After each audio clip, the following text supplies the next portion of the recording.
십자군 전쟁. 십자군 전쟁이 네. 10세기, 11세기거든요. 이때서부터 유럽에 조금씩 넘어가죠.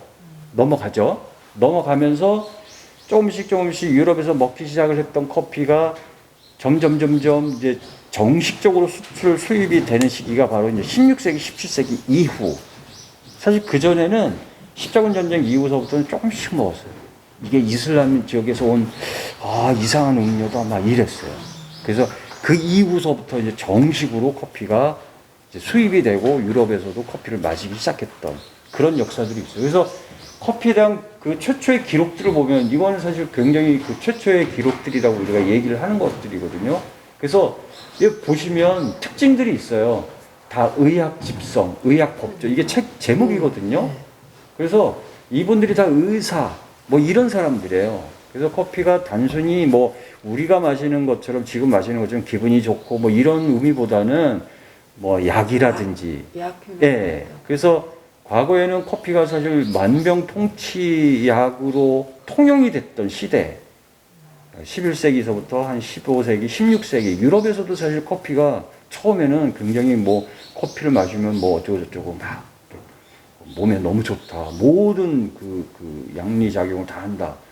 이런 정도로 커피가 이렇게 뿌리를 내리는 이런 과정들이 굉장히 복잡하고 여러 가지 과정을 거쳐서 사실 우리 현대인이 이렇게 커피를 마시게 된 거죠.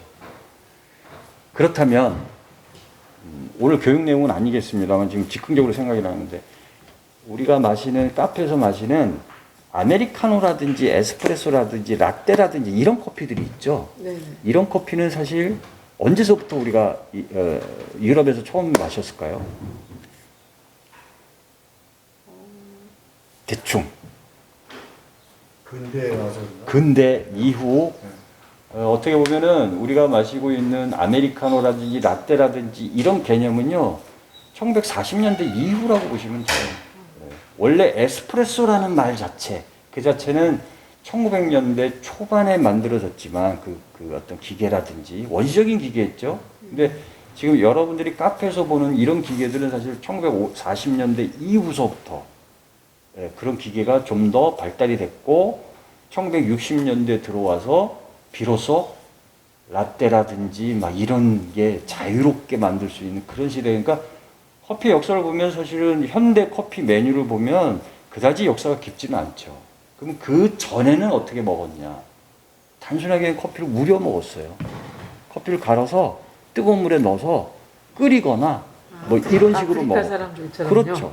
지금도 아프리카나 뭐 이런 원산지 지역에서는 커피를 그냥 단순하게 주전자에 커피를 넣고 끓여서 먹어요.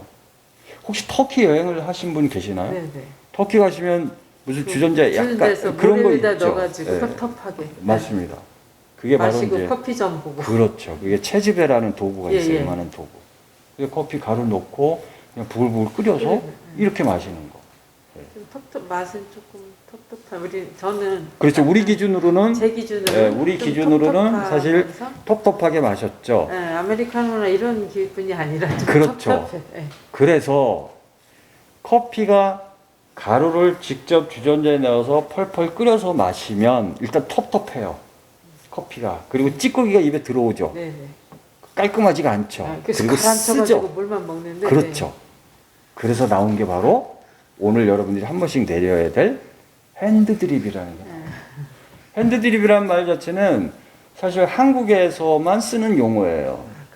그래서 보통 우리가 이제 공식적으로 국제적으로 핸드드립이라는 용어를 쓰지는 않고 우리하고 일본 정도만 쓰고요. 보통 국제적으로는 커피를 이렇게 물을 부어서 무려서 마시는 방식을 그냥 푸어버 그냥 위에서 물을 붓는다 이런 의미로 써요. 그리고 이따가 여러분들이 한 번씩 내려보시겠지만 커피를 아주 세밀하게 내리고 뭐 이런 얘기들 많죠. 뭐 어떤 걸 맞춰야 되고 뭐 동작도 이렇게 해야 된다 뭐 이런 것도 있죠. 네네. 그런 것들은 이제 다분히 이제 일본 쪽에서 많이 적용이 되어서 그런 방법들이 사실 한국에도 들어왔고 전 세계적으로 많이 퍼졌다 이렇게 보시면 됩니다. 자, 그래서 이제 지금부터 커피에 대한 이야기, 커피 기원에 대해서 오늘 첫 시간이기 때문에 커피가 누가 마셨는지 언제서부터 마셨는지, 어느 지역에서 처음에 커피가 되어 있는지 이런 것들을 한번 살펴봤는데, 그래서 지금부터는 아까 말씀하셨던 그 원시적으로 먹었던 그런 커피를 끓여서 마시는 그런 커피가 아니라 뭔가 그 커피 찌꺼기를 걸르기 위해서 뭔가 도구를 만들어서 내려서 먹는 커피. 그 커피가 바로 우리가 핸드드립이라고 얘기하는 포오버 방식이라고 얘기를 하는 그 커피를 한 번씩 내려볼 건데, 오늘 진행은 제가 이렇게 할 거예요. 제가 한번 커피를 어떻게 내리는 게 맛있는지 설명을 한번 드리고, 또 제가 한번 실습을 한번 해보고 여러분들이 구경을 하시고, 그 다음에 여러분들이 두 분씩 한번 내려서 그 커피를 마셔보는 걸로. 여기서 혹시 핸드드립을 댁에서 하시는 분이 계시나요? 네. 핸드드립의 장점이 뭘까요? 그러면 내가 왜, 거꾸로 질문하면 내가 왜 집에서 핸드드립으로 마실까? 내가 원하는 맛을 마실 수가 없어. 네? 그건 단점인데? 단점. 네. 과정. 그렇죠. 결과보다 네. 자, 맞습니다. 우리가 카페에 가서 아메리카노나 라떼를 시킬 때는요, 바리스타들의 덕목이 뭐냐면 이분한테 내리거나 저분한테 내리거나 똑같은 맛을 내는 게 바리스타들의 기술이고 덕목이에요. 근데 이 핸드드립은 반대예요. 그 반대가 어떤 거냐면 우리 관점을 이제 달리하는 건데, 핸드드립의 묘미는 뭐냐면 내릴 때마다 맛이 다르다. 근데 그걸 부정적으로 보시는 분들이 계시죠. 근데 커피는 그렇지가 않아요. 그거를 즐기는 거죠. 오늘 내렸던 커피는 이런 맛인데, 어저께 내린 커피다. 똑같은 커피인데 오늘 내린 커피 훨씬 맛있네? 이럴 수도 있죠. 어저께 먹은 커피는 산미, 신맛이 좀 덜한데 오늘 똑같은 커피를 내렸는데도 불구하고 산미가 굉장히 신맛이 강하네? 이거 산뜻한데? 이렇게 느끼는 경우가 있죠. 그렇죠. 그렇죠. 그거를 즐기는 게 바로 핸드드립인데, 그럼에도 불구하고 우리가 그래도 기본적인 내리는 방법은 알고 있어야 되겠죠. 그래서 그거를 오늘 제가 아주 쉽게 설명을 좀 드리겠습니다. 저도 주먹보고식으로 내식대로 해서 먹었어요. 저 같은 경우는 왜냐면 선생님 말씀하시는 게 어떤 게 교과서적인 게 있을 거예요. 근데 네네. 그걸 좀 배우려고 하지 않고, 네. 왜냐면 그 아까 말씀하신 네. 산미가 네. 어제 보느랑 맛이 다른 걸 그게 네. 좀 즐겁더라고요. 그런데 제대로 지금 선생님이 교과서적인 방법이 있을 거라고 말씀을 하시는데, 물론 있어요. 있지만 사실 엄밀히 말하면 커피의 정답은 없어요. 이건 완전히 개별적인 거예요. 그러니까 제가 선생님한테 내려주는 커피는 이런 맛을 내려드리고, 또 선생님이 원하시는 커피 맛에 대해서는 이렇게 내려드리는 게 정답이에요. 똑같이 교과서적으로 이렇게 내리는 게 아니라. 자, 제일 여러분들이 알아두셔야 할 게 뭐냐면, 커피를 내릴 때 가장 중요한 거, 커피를 맛있게 내리는 방법 중에 가장 중요한 게 뭐냐면, 첫 번째, 커피는 천천히 내리느냐 빨리 내리느냐가 가장 중요해요. 자, 질문을 제가 드립니다. 천천히 내리는 게 진할까요? 빨리 내리는 게 진할까요? 많이 내리는 게 지난 것 같아요. 선생님은? 천천히 내리는 게? 자, 커피는요, 물과의 접촉이 오래되면 될수록 진하게 나올 것 같아요. 진하게 나오죠.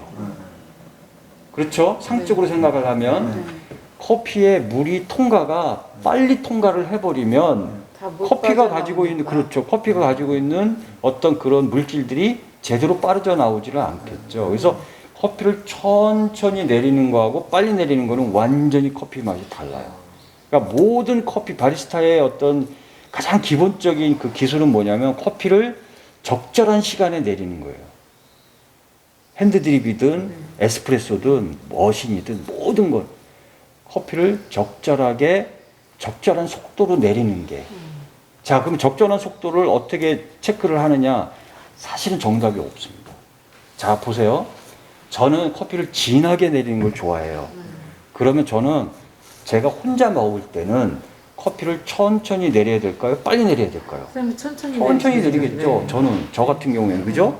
그런데 제 아내가 여보 커피 한 잔만 내려줘 하는데, 제 아내는 커피를 진하게 내린 걸 못 먹는다고요. 그러면 빨리 내려야지. 저는 내릴 때는 천천히 내려서 마시지만 제 부인한테 내려줄 때는 커피를 빨리 내려줘서 내려준다. 그게 바로 정답이에요. 그러니까 커피를 반드시 일률적으로 똑같은 속도로 내린다는 게 아니에요. 그럼 좀 여러분 마음이 좀 편해지셨죠? 네. 내가 내렸는데 왜 커피가 이러냐? 그럼 그냥 이렇게 내렸어 라고 얘기를 하면 되는 거예요. 어떤 정답이 있는 게 아니라. 그래서 오늘 네 분이서 내릴 때 커피 속도가 다 다르겠죠? 다 맛이 다를 그러면 것 같은데. 제가 오늘 드리는 커피는 다 똑같은 커피로 내릴 텐데 맛은 다 다 다를 수밖에 없어요. 네. 자, 이제 첫 번째, 커피를 빨리 내리느냐, 천천히 내리느냐예요. 두 번째는 뭐냐면, 커피의 가루의 굵기예요. 네. 자, 굵은 게 커피가 빨리 나올까요? 미세한 게 빨리 나올까요? 굵은 게 굵은 게 나오죠. 빨리 나오겠죠. 네. 그렇죠. 그것도 마치 똑같은 이론이에요. 굵게 가느냐, 미세하게 가느냐. 그렇다면 적정 분쇄도라는 게 있겠죠. 네. 자, 제가 적정 분쇄도라고 얘기를 했지만 아까 얘기처럼 적정 분쇄도는 내가 스스로 만드는 거예요. 자, 나는 진하게 먹겠다. 그럼 분쇄도를 미세하게 갈면 내 입맛에 딱 맞겠죠. 근데 제 아내한테 내릴 때는 굵기를 조금 굵게 하는 게 유리하겠죠. 그래서 이것도 상호작용으로 정답이 있는 게 아니라 그 맛을 내가 스스로 알아가는 게 바로 이 커피의 묘미예요. 자, 이제 세 번째는 뭐냐면 물의 온도. 자, 뜨거운 물로 내리는 게 진할까요? 차가운 물로 내리는 게 진할까요? 극단적으로 얘기하면. 뜨거운 물로 내리는 게 훨씬 진하겠죠. 네. 그것도 똑같은 이론이에요. 제가 내릴 때는 뜨거운 물로 내리는 게 제 입맛에 맞지만 제 아내한테는 조금 물의 온도를 좀 낮춰서 내려야 돼요. 자, 물이 펄펄 끓었어요. 그럼 몇 도일까요? 그것은 100도. 100도죠? 주전자, 이 정도의 대기 온도라면 주전자에 물을 부으면 한 90, 한 5, 6도로 떨어진다고요. 근데 커피의 온도는 펄펄 끓는 온도를 바로 내리는 게 아니라 90에서 95도로 내리는 게 가장 좋습니다.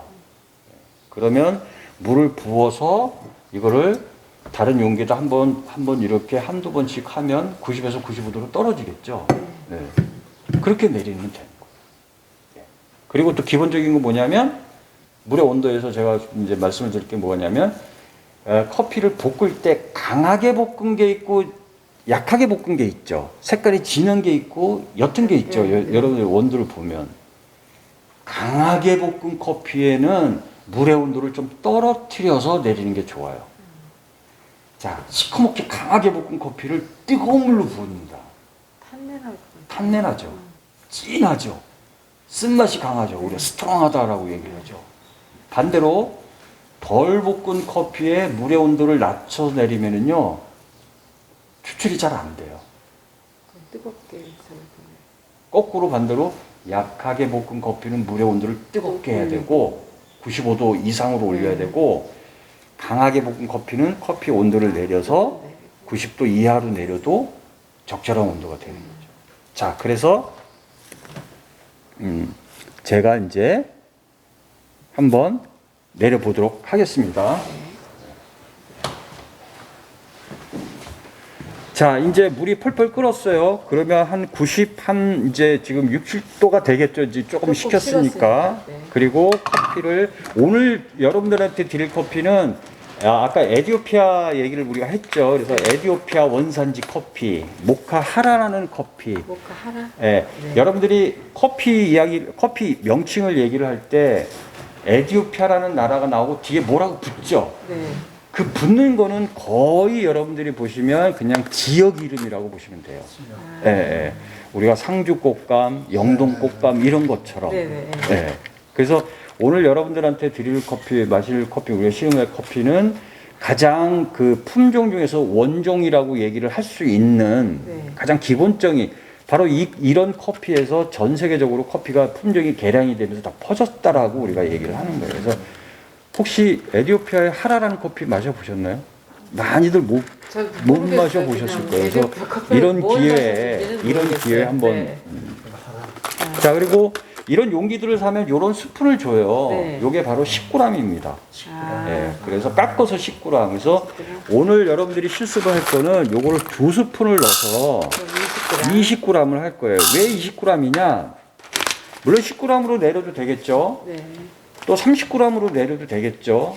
그런데 가장 경제적으로 가장 맛있게 내릴 수 있는 그람 수가 바로 20g 정도라고 보시면 돼요. 한 잔에 20g. 그렇죠. 20g. 보통 여러분들이 카페에 가서 핸드드립 카페, 아메리카노만 내리는 카페가 핸드드립 카페 가서 자, 에디오피아 커피 한 잔 주세요. 콜롬비아 커피 한 잔 주세요. 이렇게 주문을 했을 때 바리스타가 기본적으로 사용하는 그 그람 수가 바로 20g 내외. 이것도 반드시 20g은 아니죠. 그리고 여러분들한테 제가 여기서 교육을 할 때 20g이라고 얘기했지만 집에서는 내가 뭐 경제적으로 뭐 내가 20g까지 쓸 이유가 없다. 나는 그냥 뭐 10g으로 내려도 커피맛 괜찮던데 그럼 10g 써도 전혀 문제가 될 게 없어요. 네. 이해하시겠죠? 네. 그래서 죄송하지만 그죠? 네. 20g에 알이 몇 개나 돼요? 알이 숫자가? 그 굉장히 어려운 질문인데 아니, 제가 크기 굉장히 지금 대충 당황하고 있습니다. 제가. 크기대로 좀 네, 다르고 있고. 커피의 알 크기는 다 다르고 뭐 네, 그래서 커피가 다르니까. 구체적으로 제가 알 수는 말씀을 제가 못 왜 드리겠고. 그냥 네. 대략 베토벤이 커피를 좋아하는데 맞습니다. 치바를 꼭 카운팅해서 네. 먹는다고 그 치바를. 일종의 베토벤은 일종의 전설인데 네, 그래서 제가 뭐 그 베토벤의 그 커피의 그 강박증 같은 게 네. 있어가지고 항상 60알 뭐 몇십 알 이렇게 세었다라고 얘기를 해요. 음악가로서 어떤 그런 감각이 있었나 보죠. 아주 저기 철저하고 막 그러니까 네. 한번 들으면 익지를 않고 그랬더니. 그래서 제가 이제 커피를 내려드릴 텐데 요 용지를 이게 필터거든요. 이거 한 잔씩 받으시겠어요? 네. 받고 요거를 접는 법을 제가 알려드리겠습니다. 네.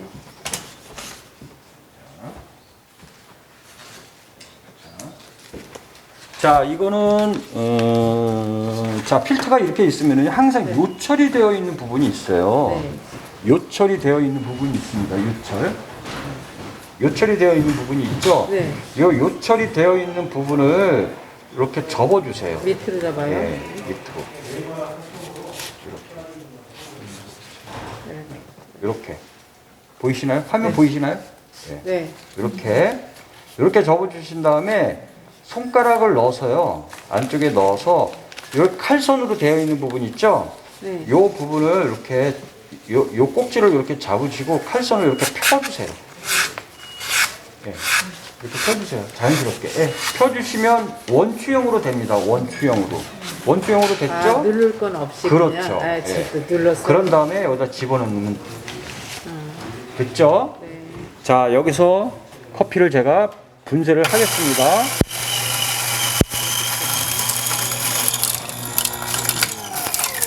(20g의) 커피를 분쇄를 해서 여기다 이제 가볍게 부어줍니다.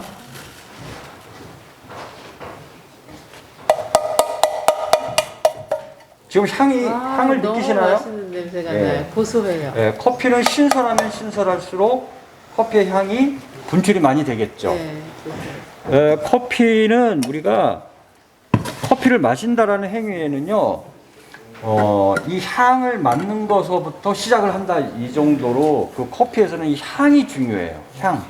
그러니까 향이 가지고 있는 퍼센테이지를 보면 우리가 한 70%를 이렇게 볼 수도 있을 정도로 사실 향이 중요해요. 그래서 많은 분들이 뭐 비염에 걸리셨거나 아니면 코 후각이 별로 안 좋으신 분들은 사실 커피가 맛있는지 맛없는지 잘 구분을 못 해요. 네. 그래서 코가 예민하신 분들이 사실 커피의 맛을 정확히 캐치를 하고 이렇게 느끼시는 분들이 굉장히 많아요. 자, 이렇게 평평하게 제가 한번 평평하게 흔들어서 폈죠. 네. 그래서 평평하게 펴신 다음에 자, 이제 물이 펄펄 끓었던 물을 자, 여기다 이제 붓습니다.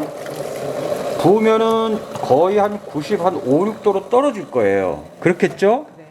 자, 보통 이 정도의 온도, 이 정도의 외기 온도. 그런 다음에, 자, 이 커피를 한번 쭉 보세요. 진한가요? 옅은가요?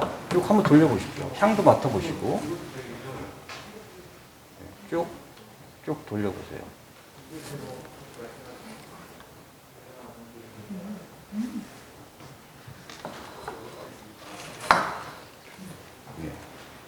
색깔은 어떤가요? 네. 이거는 중간 이상으로 강하게 볶은 네. 커피예요. 보통 여러분들이 보통보다 보시는 커피보다 약간 예. 진할 거예요.